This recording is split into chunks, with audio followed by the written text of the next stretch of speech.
kabang-abang ang mga eksena na magaganap sa abot kamay na pangarap. Nabigla sila Aling Susan, Lynette at Josa sa pagpasok at pag-uwi ni Annalyn sa kanilang bahay. Mapapansin ni Josa ang mga gasgas sa siko ni Annalyn.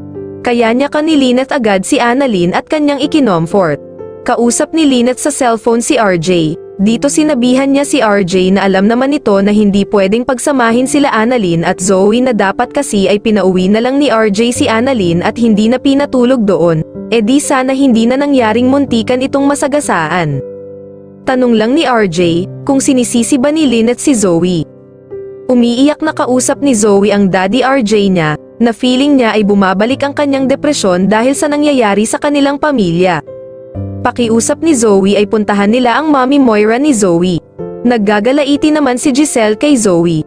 Ang kapal-kapal ng pagmumukha at manang-mana sa nanay nitong si Moira na isang sinungaling.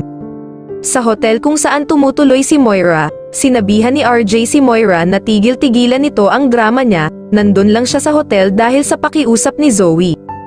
Lumuhad si Moira sa harap ni RJ, at gusto lamang ni Moira na ipakita kay RJ kung gaano siya humihingi ng kapatawaran.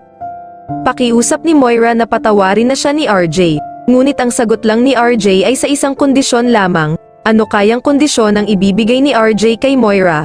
Makakabalik na kaya si Moira sa kanilang bahay? Abangan ang mga susunod na kaganapan sa abot kamay na pangarap. Kung nagustuhan nyo po ang aking munting video, please like, comment and subscribe. Thank you for watching Camille VMB Official.